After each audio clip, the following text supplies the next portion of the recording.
The show that goes there. This is the Shaggy Jenkins Show on the Pacifica Radio Network. It's the Shaggy Jenkins Show on the Pacifica Radio Network. Welcome to it. Boy, do we have a lot to talk about today, including the love around the world for dear leader number 45 and how Mike Pence found out about that love firsthand. We'll talk about that. Plus, we'll also kind of get into all the multiple investigations around Donald Trump. Where do they stand at this time, and where are they going to go? Well, we'll explore that in just a bit. Hi. Before we get to all of that, I should introduce myself. I am Shaggy, your host, a critical thinker, problem solver, guy just left of normal and sane. Always centered in common sense and found at my website, shaggyjenkins.com. Our correspondent today comes to us from a small place called Texas. You may have heard of it before. Former politician, current educator, and all-around swell guy. Please welcome Drew Landry. Good to be back, Shaggy. Oh, boy, do we have a lot to talk about. So, Drew, I want to start off with, if I ask you or any one of the correspondents of this show to go out and say hi to me, do you think, just think real hard here, Drew, do you think you would get a better reception than Mike Pence did in front of world leaders when he says, "I bring greetings of the 45th president"? I don't think there's any question that you'd get a much better response than what the president got, and not even being there. So that's just amazing to me. One of the things that he campaigned on back in 2016 was restoring respect and being a good deal maker and something that everybody could just get along with, and all this type of stuff. There's all this rhetoric about how we're just the laughing stock of the world. Well, that just proves, just hands down, case in point, of how this president in European territory is not well liked and not well respected. I mean, for the vice president to say this and to pause for a response, for an applause or some sort of reaction, and for him to get nothing, yeah, you kind of feel for the guy if you're a performer or anything like that. I mean, you've done concerts, you've DJ'd a lot of things. You know what it's like to get good responses. I doubt you ever know what it's like to get a bad response. But a silence thing has to be rather just embarrassing. And I really felt bad for Mike Pence, for our vice president, but I really felt bad for us. Yeah, just think about this, though. He goes in front of all of these world leaders, specifically European leaders, that have watched him and the Trump administration slowly over the last couple of years denigrate their efforts, talk about their organizations like NATO and things like that. Also, kind of prop up this whole thing of, hey, Russia meddling in other governments, that's not such a bad thing with there is no collusion, let's attack the institutions of the United States versus the institutions of Russia propaganda, which clearly were at work. Now, with all of this said, Mike Pence had 2 appearances in front of all of these leaders at this conference, okay? And the first time he comes out there, he did indeed, and it was almost like, Drew, it was written in his notes, like Trump had written the speech. All right, tell everybody I said hi, and then pause because they're going to, applaud a lot. Okay, Mr. Vice President, here's what you're going to do, okay? You're going to say that I said hello, and don't do my impression because no one can do an impression like me, okay? And what you're going to do is that you're going to say that I said hi, and then I wrote in here, wait for a reaction. Lots of standing ovations. They love me. And then, and then there you go. He just looks down and there's nothing. And then he just picks up and continues on. And that's just a jaw-dropping moment. Like, wow, really, that really did happen. Like, yeah. Geez. Keep in mind that Donald Trump still wants to go after SNL over the weekend for yet another impersonation of him. Donald Trump still hasn't been able to discern whether or not reality is real or satire is, in fact, not real. I mean, Yeah, you're exactly right here. And what was the scariest thing, because he's been saying this now for over 2 years, is that he's unfairly treated in the media, and that there's no kind of shakedown, like there's no kind of regulation, or there's nobody to look into all this fairness. I mean, we need fairness back in the media. And if you're a big First Amendment person, that should be a big red flag and go, wait a minute here. First Amendment is pretty clear. And let's also remember that the fairness doctrine was struck down because of the First Amendment. So, if he wants to bring that back, hey, if he wants to get rid of Ann Coulter and Rush Limbaugh and all the other talking heads out there on all the talk radio shows, I'm not really going to be all that upset about it. But what I am going to be upset about is the fact that this is an infringement upon the First Amendment. And for him to get all upset because someone made fun of him. Dude, Mr. President, man, they've been doing it behind your back forever, and now they do it in front of your face, and you don't like it. Well, I don't know what to tell you. You shouldn't have ran for president. Sometimes the biggest problems have the simplest little solutions.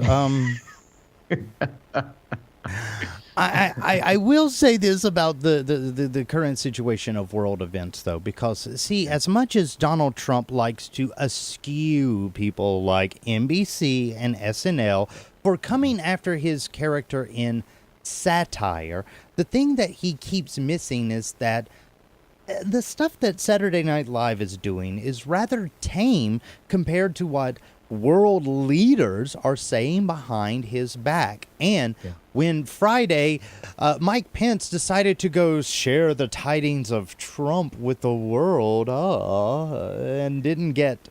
I mean, this is so funny. Like, when we talk about silence, I don't think anybody understands. We mean dead silence. There was not a hand clap. There was not a cough. The crickets outside, they stopped, okay? Taxi cabs 4 blocks over were like, I need to pull over. It was so quiet. It was deafening. And the thing was Mike Pence's composure, because I decided, I was like, okay, I'm not going to just read this crap. I'm going to get online and I'm going to watch it, because that is what the internet is good for, embarrassing countries, including ours. Okay. Mike Pence had a very stoic, like, why are they not applauding look as he kind of glanced left and then right. Yeah. It was kind of like, somebody? Anybody? And it was so quiet. This is the thing, though, is when later reporters came up and started talking to some of these leaders in the room, they were anything but quiet. And that's the part where we're going to kind of take this story now. Because, Drew, first off, if you represent a superpower country, okay, the United States is still a superpower. If you represent one of those superpower countries, and all of a sudden, in a room, in front of an entire world audience, not just of world leaders, but of their representatives back in their home countries, and then, of course, certain pockets of people that have nothing else to do and they're watching it on cable, you get the picture. There's a large amount of people viewing this process, and let's not forget, it does go viral over the internet in the aftermath. That's right. What does it say to the world when a superpower like the United States has that chilly a reception on opening night? I mean, that's just egg on your face. We just look bad. I mean, we as a country that they were representing, that the vice president went to, had egg on his face, and that's just bad for all of us. That's not a good message that you want to send on the international realm whenever we need their cooperation with a whole host of things. Now, I think we need to put some context into this meeting, because he was meeting with the Munich Security Conference in Munich, Germany, and what was going on was they wanted to, the vice president, taking the president's message, wanted to talk about the European coalitions and paying their fair share in NATO, but more importantly, urging European leaders to get out of the Iran nuclear deal and following the United States to get out of the Iran nuclear deal.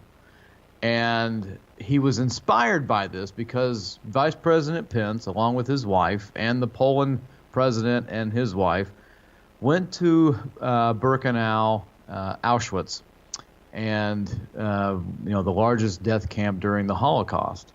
And so he just felt deeply moved. I think that was the quote that he gave to the media. He was deeply moved by what he saw there. And to be fair, I think anybody would be. I don't think that's a real rough shot of an assessment to make. I think anybody would be had you just seen it for the first time. So I don't know if he's going into this meeting all kinds of mood feelings and, because then he goes on to say that Iran wants to have another Holocaust. And you got to go, really? Okay. And so that's why we pulled out of the last string of diplomacy that we have with this country was for that, because the whole thing was to stop them from getting into making a nuclear bomb. And, not really working out right now because we're getting out of it. And now, they're going, well, we're going to get out of it. So. Yeah, I keep I am almost like wishing I had one of those Sean Hannity like boards behind me with all the little note cards and the lines and stuff to kind of keep track here, because the amount of ways that we are going wrong in foreign policy was epitomized in the silence in this room, because let's not forget 49 years, ever since basically the start of the Cold War, this Munich conference has been going on, and the United States has been very favorably portrayed there. Let's not forget, over the course of their existence, they got to go in there and brag about, hey, we kept Berlin alive during the 1964 Berlin airlift.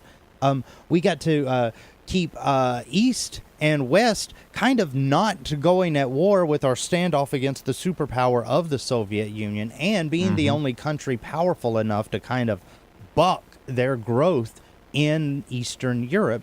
So, the United States was very favorably portrayed in this kind of, I want to say, meeting of the Super Friends Junior. Like, if NATO is Super Friends, the Munich conference is like Super Friends Junior. Wouldn't you kind of... Is that an accurate assessment there? I don't think you're far off. Yeah, I think that's I've never heard it called that way. I'm not a DC guy, but yeah, that's okay. Oh, okay. Okay, we're going to go there today. All right. Well, you know what? They're like X-Force then. They're not quite the X-Men. But they at one point were like the New Mutants. And then over time, it evolved, because the New Mutants Day would have been its early inception right around the start of the Cold War. But over time, it got more sophisticated, more training and stuff, and eventually became X-Force. So, there, did I solve your Marvel? Yeah, okay. Yeah, we're good. Proof positive. No offense to any DC fans out there, sorry. Yeah, but... Proof positive parents, make your kids read both sides of the story, okay? Nobody can tell. If you're a DC fan and you hate me, at me, okay? Go ahead, send me all the hate. Oh my God, I could just wait to see. And you probably haven't even seen Aquaman yet. Oh God. Which, by the way, can I just go ahead and say that as long as we're talking about DC Comics, Aquaman takes on legendary proportions here in Hawaii, where local boy Jason Momoa is the star of that film. Yeah. If you thought the East Coast went crazy during the Black Panther premiere, you should have seen the Hawaiian Isles during the Aquaman premiere. And oh man, this is the funniest thing. These fictional characters, specifically T'Challa from Black Panther, because you're a Marvel guy, and then because I'm going to take the side of DC today, I'm going to go with Aquaman, Jason. Okay, but both of them are rulers of sovereign empires and thus have to deal a lot with diplomacy.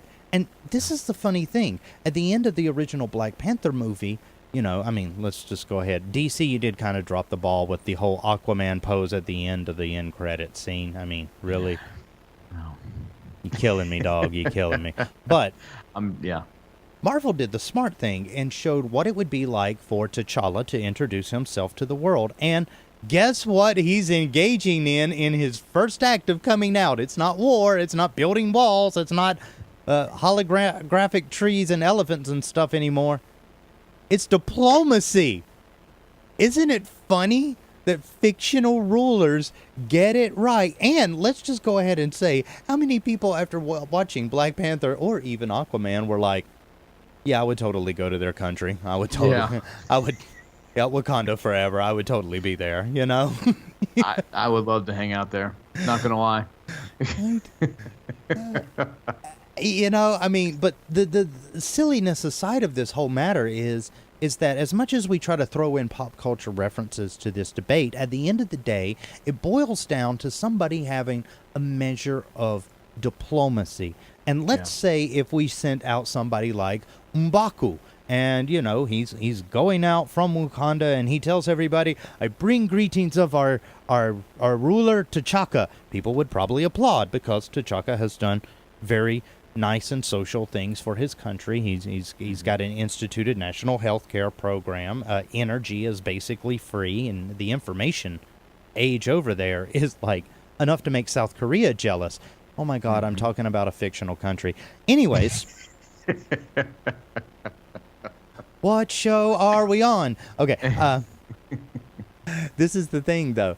As long as I'm bringing all of this to light, that would kind of fit into what the Munich conference is all about. A very progressive, very liberal kind of view of world politics. They want to see more inclusion. They want to see less, and let's just be honest, when we say like less like exclusion, what we're really saying is that they are looking for an end of mass genocides. They are looking to the end of racial purging.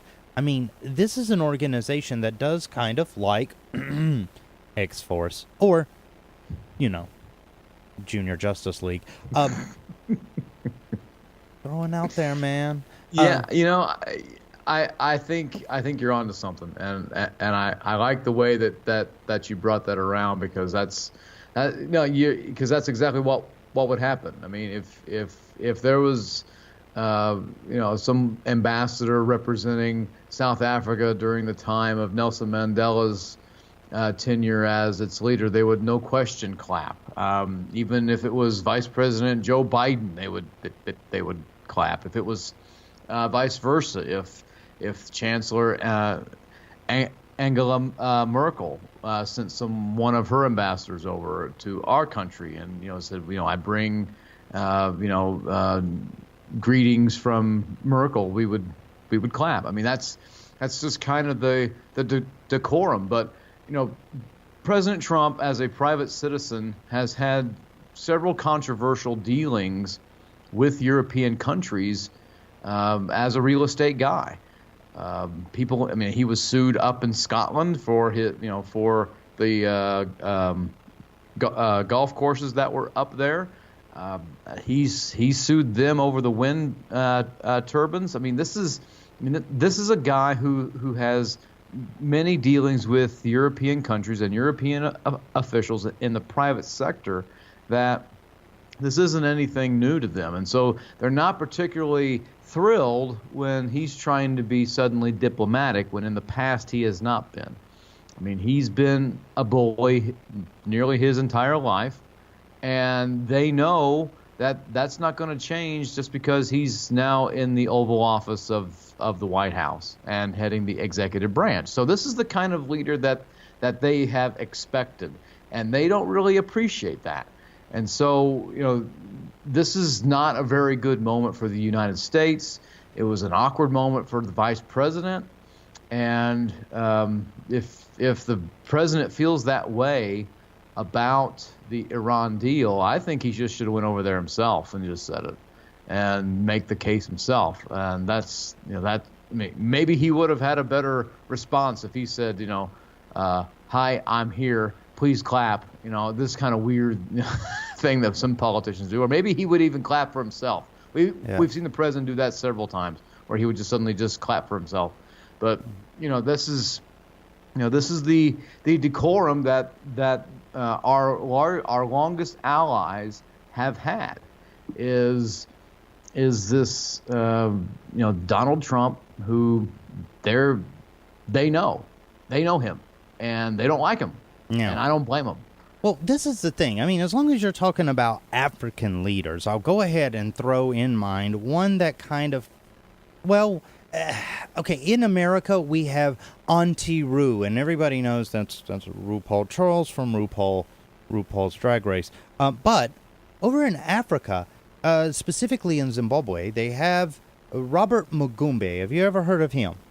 I have, yes. Now, let's talk about his policies, because by and by, the most part is that Robert pulls himself, or tries to hold himself out there since 1980, mind you, to be the freely democratically elected leader of the country. However, in time and time again, he has kind of trolled out there that he has absolute power, but it comes from the people. Then he's kind of come forward and done things like, oh, I don't know, I'm not racist, I'm open to all people, and then institutionalized racism against white Zimbabweans. The thing is over and over again, Uncle Roo and Donald Trump kind of resemble each other in the fact that they portray themselves publicly as non-biased, good for everybody, specifically good for the people that fear them. In Trump's case, it would be people of color. In Mugabe's case, it would be Caucasians. But time and time again, these two rulers go up in front and say, no, I'm secretly your friend, when you look at the way that they act and behave, they are institutionalization against these races, okay? They go down to a federal level of bias, and this is what the Munich conference is exactly brought up to defend against. So when Mike Pence goes in front of them and says, I bring greetings from, Donald Trump, they're like, you mean the guy that's going against our agenda of making things better for people? Mm-hmm. So yeah, you're exactly right. You're exactly right. Go ahead. I just want to finish the point like this. What did Mike Pence expect? Because then again, he went back on Saturday and repeated almost verbatim the exact same words. I bring to you the greetings. And keep in mind, he had given a speech on strong nationality, of European responsibility, of how the United States was so great in the Middle East and how we have resolved all of these problems, and once again brought up the witch hunt of the Russian investigation in the United States. After all of that, he goes forward and says, and I bring you greetings from the 45th President of the United States. The second day that he did this, after the room kind of felt the first awkward day, this is what he got. Barely a tap on your radar, would you admit? Absolutely would. I mean, it's just, but when you have such a low bar set, and then you get that, hey, well, could have been like it was last time. Hey, why not? It's better than last time. All right. I mean, Mike Pence, I dare say, Mike Pence makes almost a better sketch than Saturday Night Live could write of President Trump. That's exactly right. I mean, there are times where you look at that and you go, this is eerily familiar to real life, and it's just, really, really, really weird. Well, the thing is I mean, other than going down the looking glass here with me, Alice, what does this say about the United States standing in front of people that once trusted us to be the defenders of freedom? Yeah. I mean, this says that we're not in very good standing of that very thing. I mean, this is what we're supposed to be doing, is to leading the Munich Security Conference, leading this and leading it to freedom on several occasions and on several times. And this is not a good measurement here. This wasn't some goodwill, go out there, give them a good 5-minute type of a thing. This was like a very serious moment that we needed here, and with some very serious leaders on serious issues. And this didn't look good. This is a bad look, and I don't know what their plan is to make it look better, but maybe it's to play golf with Kim Jong-un in Vietnam. I guess that's what it's going to come out to be. Go, look, I don't get along with our allies, but I'll get along with the enemy, and look what we can do. And maybe he'll let me ride one of his unicorns that he has stood up in Pyongyang. Now, keep in mind, we're talking about the council is also known about Donald Trump's ties to Saudi Arabia and their campaign in Yemen. They know about them pulling out in Syria, then how that's kind of emboldened Assad and Vladimir Putin into more kind of militaristic means of attacking people around the area. Now, this is the thing, because we've got like 20 or so seconds here for you to wrap up. Drew, at the end of the day, what kind of response should we want from the United States president? Not one to attack them. We need the president, from any president. I don't care if it's from Washington, Nixon, to the one we have now, to the next one. We need one that needs a coalition, that needs a working, good relationship with as many allies that we have. And right now, as evident as it was this past weekend, it's not there.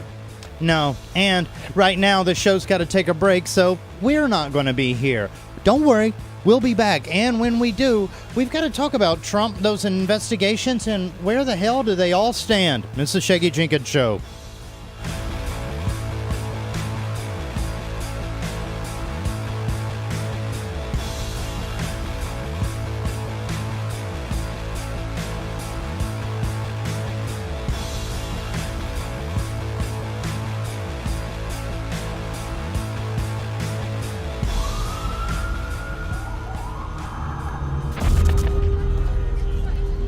Opiates has taken everything and everyone I've ever loved away from me.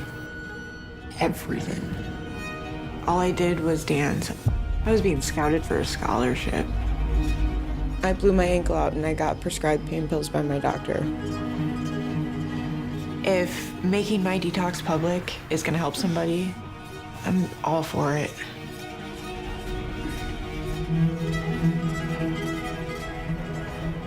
Is there any medicine that I can have right now?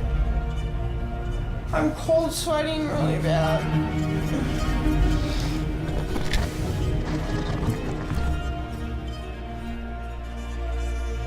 I just wish I would have had a warning.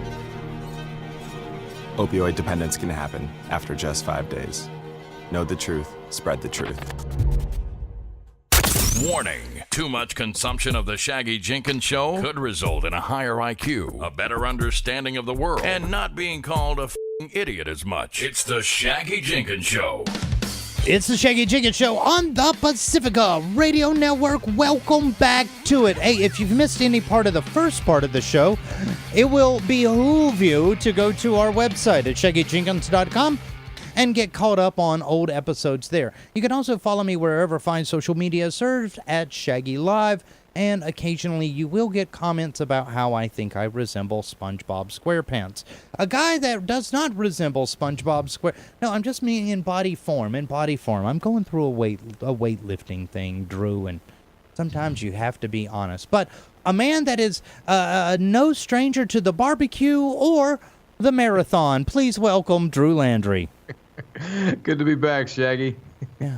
You're looking great. I hope so, because my wife says, oh, you need to work out every single day. Well, okay, I'm going to be honest, because this is one of those things that we've actually brought up on the show. Before we talk about Donald Trump and stuff, the reason that I'm going through all of this is because after a 40, men specifically tend to go towards more the obese realm, and as such, that leads to problems in the endocrine system. Things like diabetes. Now, diabetes, which has a whole host of problems around it, and let's not forget, so does obesity. Things like sleep apnea and all kinds of skin rashes and things like that that can occur, and just the discomfort of having so much extra weight on you.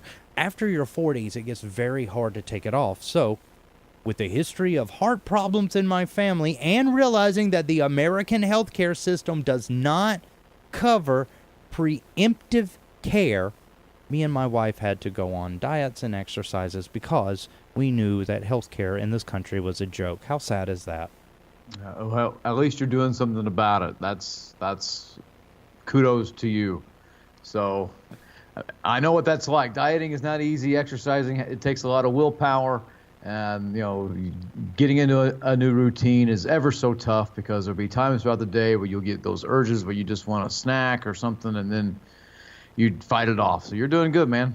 Well, thanks, because, I got to admit that even if I had went out this weekend and I had cupcakes, brownies, I had washed it down with a couple of Coca-Colas, I had maybe had, I don't know, a whole chicken, a honey ham in its entirety down to the bone, a couple of cheeseburgers, some nuggets and things like that with sweet and sour sauce. If I had went that crazy, I still would not have gone as crazy as Donald Trump did on his Twitter account Sunday, when he said, and this is going to kind of lead us into our stories about Donald Trump, when he said that, hey, all those places that didn't say hi to me on Friday and Saturday, well, I've got about 800 terrorists that I'm just going to release into Europe. It's a shame if I would have to do that, wouldn't it? He's such a petulant child when it comes to stuff like this. You give me, he's sitting in his executive time wanting to tweet about stuff. Just come on, man. Come on. And then he goes on to say, furthermore, that the Mueller investigation is conflicted and there's no collusion. And then he'll even say collusion is not illegal. And we'll get into that in just a little bit. But this is the type of stuff that he likes to tweet out at about 7 o'clock in the morning Eastern Standard Time. Yeah, well, as long as we're talking about pop culture references, a lot of the stuff that's going on in the Trump investigation would make one's head resemble something from the movie Scanners. It would, boosh, because there is some very mind-blowing things that are still happening behind the scenes, and I kind of want to go slow as we approach all of the investigations that the president is under. Now, not too long ago in the midterm election, Democrats did take control of the House of Representatives and as such gained subpoena power. One of the things that they said that they were going to go after from day one was financial ties of Donald Trump to foreign governments and how that foreign money could have possibly steered domestic policy. Now, this is kind of one of the very first, very weird kind of steps in that direction through reactions to this. One of the ongoing investigations currently into Donald Trump is now trying to assess whether or not his payment to Stormy Daniels for a non-disclosure agreement, because him and her, did what they did. Nobody wants to know, Stormy, you didn't have to write the book. That's right. But here's the thing. We know what they did because she said it a lot, because the non-disclosure agreement got thrown out because Donald Trump didn't pay the full sum. He did pay a sum, though, and now an investigation is being opened up as to whether or not that sum actually was legal funds that Donald Trump actually controlled. Now, think about it. Before we get into anything else, isn't it kind of weird that Stormy Daniels is now back in Trump's radar? Well, first of all, I don't think anything surprises me about this president. If you expect to be surprised, then then you should be unsurprised.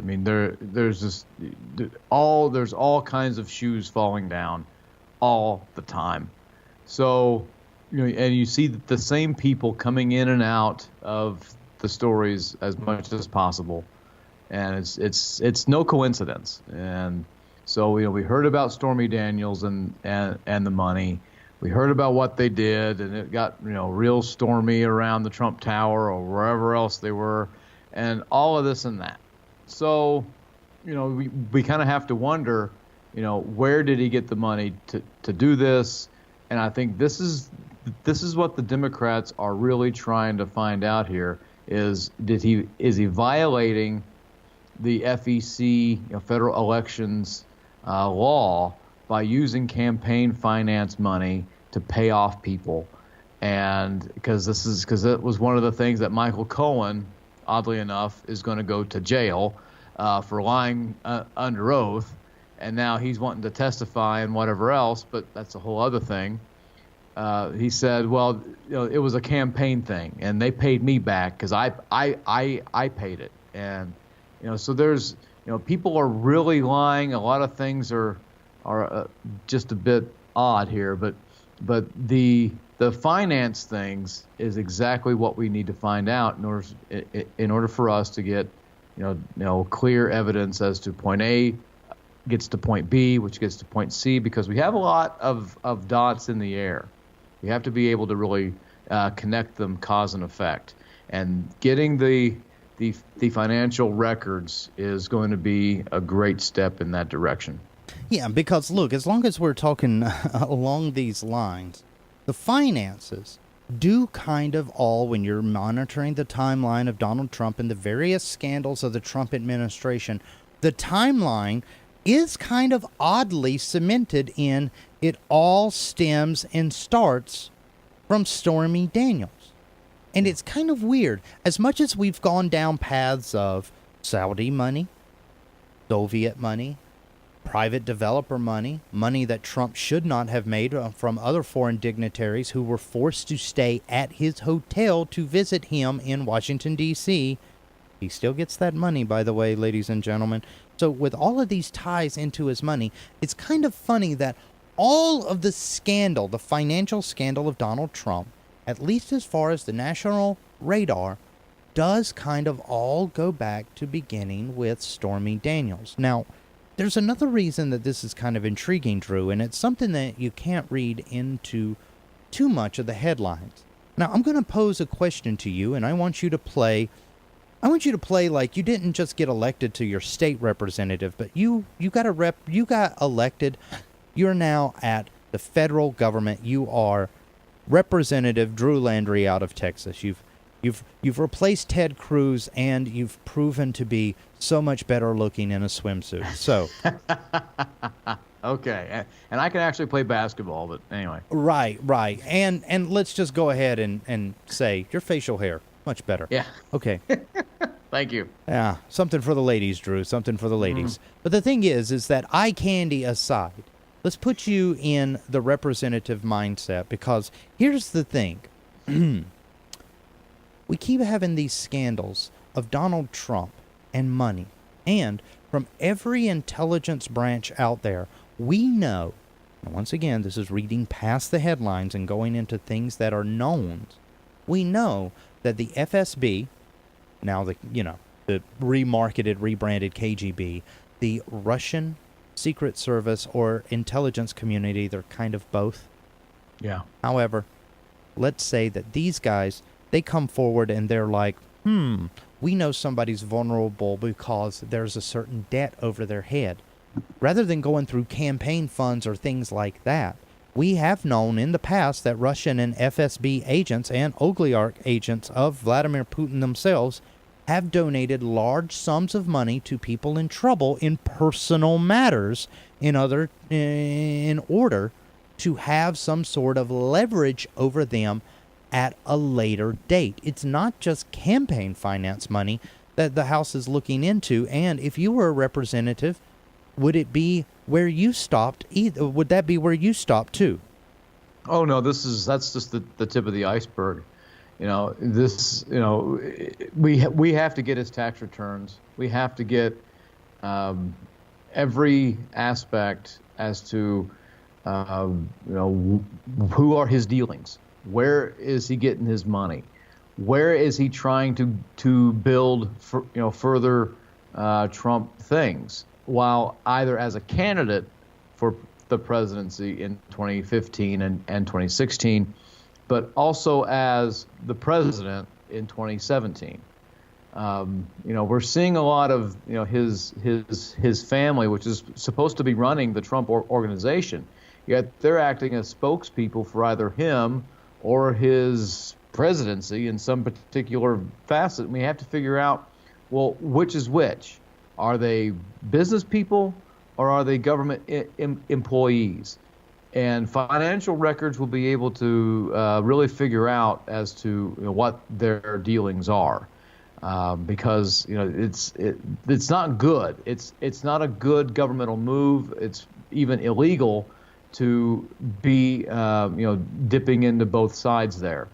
So and what I'm talking about is actually making money personally while being president. Yeah. This is what's called the emolument clause. I'm sorry, go ahead. I know, I was going to say, because that's where kind of things get interesting. As long as we're bringing up the emoluments clause, yes, that clause, one of the ones that everybody keeps talking about but doesn't keep bringing out exactly what it means, it does mean, in a nutshell, what Drew just said. Don't profit from the presidency.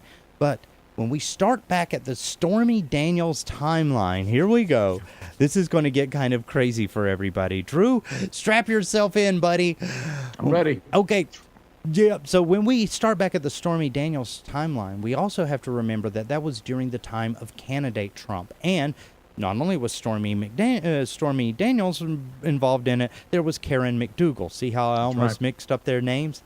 Okay, she was a former playmate that Donald Trump had some dalliances with, and an NDA as well.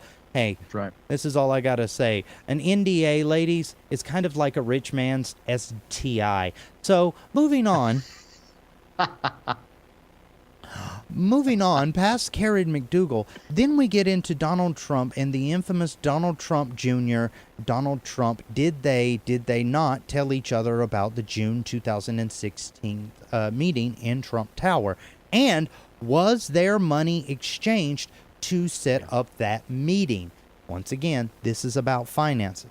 Now, Donald Trump Jr. lied in his statement that his father helped him craft that said, no, this was over the Magnitsky Act and all about due process, as we later found out that it was more, thanks to Michael Cohen's testimony, financial and about building real estate in Moscow. Now, that's another financial dark road that they got into, and get this, that's before he even became president. Because after he became president, let's just go ahead and throw out there that nobody really knows how much money his inauguration campaign spent, where they spent it, and here's the most important thing, where the hell did that money come from?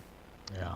So they're under a lot of scrutiny and investigation, and they're also under an investigation for another little infraction that the campaign and the inauguration committee could be a part of, and it's what's called pay for access. In other words, certain people that showed up at the inauguration and at the parties and stuff that followed were paid guests that were paying for direct access to meet and talk to and possibly influence President Donald Trump. And part of that money may or may not, that's part of the financial investigations, have made its way back into Donald Trump Jr. and Donald Trump Sr.'s wallets. So just off of those financial investigations, Drew, which one, as Representative Drew of the House of Representatives, which one would you be looking at and say, okay, we can do this one because it's the easiest to prove? I think the easiest one there is at the very beginning, is with Daniels and McDougal, and then we get into Cohen, and then we get into the Trump Tower meeting, and that will lead us into the inaugural fund, and then we get into pay for play. I mean, that would be my initial thought. That's my initial go-to, is that there's clear evidence there for Stormy Daniels and Karen McDougal. We know that for a fact. And then we can use that as step one. And then that can lead us into further and further and further. And you're seeing everything come into light now because of the Trump associates and their meetings with Russian officials or some aspect of that, whether they are FSB, former KGB people, or even Russian ambassadors during the campaign. I mean, these are clear things, and you're having people going to jail for lying, going to jail for, and that's called perjury, and you have people being indicted, being charged, sentenced for laundering, for fraud. All of this type of thing is taking place here because the dominoes are falling down. And for me, it starts with Daniels and McDougal, and it goes down and down and down and down till we get to all the dots being fully connected there. That collusion with the Russians happened, and it goes from here to here to here to here. Now, this is the thing that I got to ask you, because this is something that you are a person, and I notice because I follow you on your social media all the time, buddy, all the time. Thanks. Drew, you're one of these people that really actually loves the history of the country, whether it be good or bad. I have seen you kind of go online and defend historical accuracy time and time again. In your love and study of the history of the United States, did you ever think the office of the presidency would be brought down by a pair of porn stars?